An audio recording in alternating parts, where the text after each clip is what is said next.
Bienvenue à la communauté d'études quotidiennes de la Bible. Nous remercions tous les membres de la communauté qui étudient avec nous chaque matin. Nous remercions tous les amis qui partagent nos contenus. Que Dieu soit avec vous. Bonne étude. Nous étudions cette semaine la leçon 9 qui a pour titre « Béni soit celui qui vient au nom du Seigneur ». Verset à mémoriser, la pierre que les bâtisseurs ont rejetée est devenue la principale, celle de l'angle. C'est du Seigneur que cela est venu.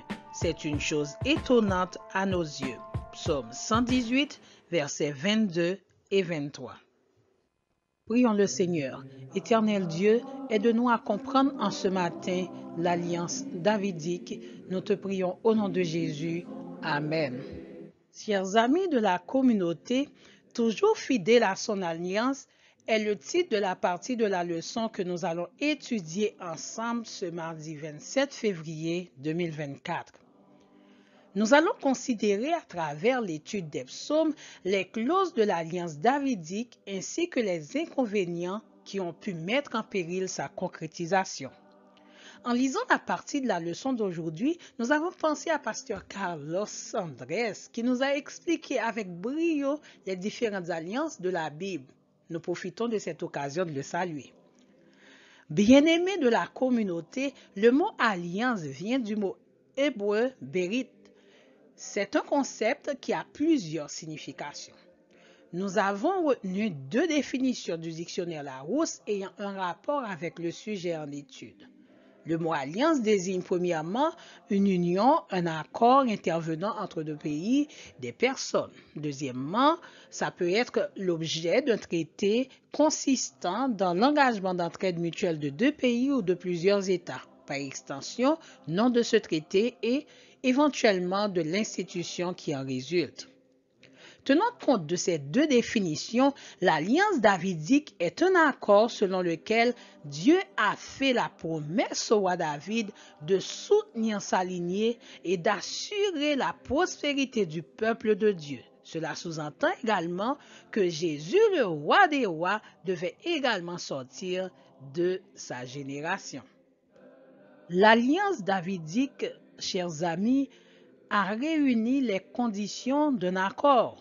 Nous avons deux personnes et ainsi que l'objet de l'accord. Regardons ensemble la promesse que Dieu a faite à David au psaume 89, versets 27 et 28.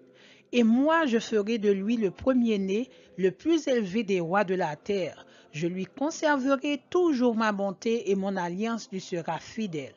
Donc, l'alliance restera valide à la condition que les deux parties respectent les dispositions de l'accord, en particulier leurs obligations.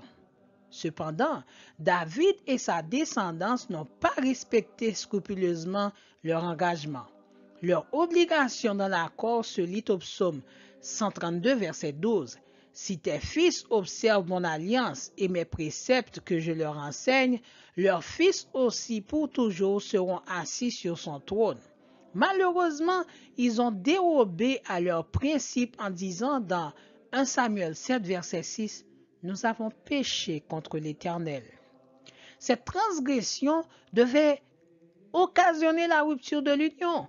Mais non, Dieu a usé sa patience et sa compassion envers son peuple en affirmant dans Psaume 89, versets 32 et 33, « Je punirai de la verge leurs transgressions et par des coups leurs iniquités, mais je ne retirerai point ma bonté et je ne trahirai pas ma fidélité. » Chers amis de la communauté, nous avons échoué dans nos obligations avec Dieu, tout comme le peuple d'Israël.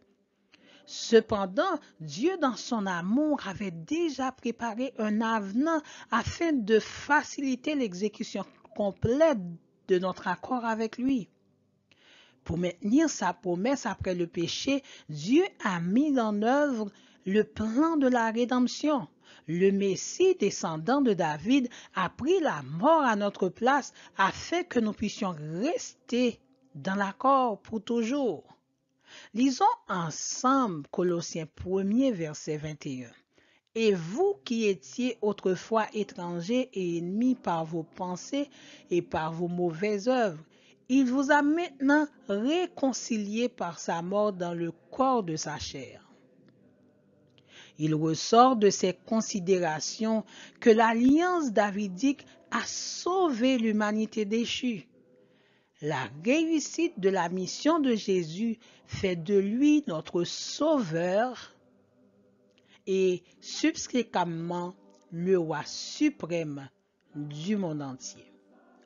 Nous vous donnons rendez-vous à la partie du mercredi. Prions le Seigneur. Éternel Dieu, merci pour la mise en œuvre du plan de la rédemption afin de nous racheter de nos péchés. Nous te prions au nom de Jésus. Amen.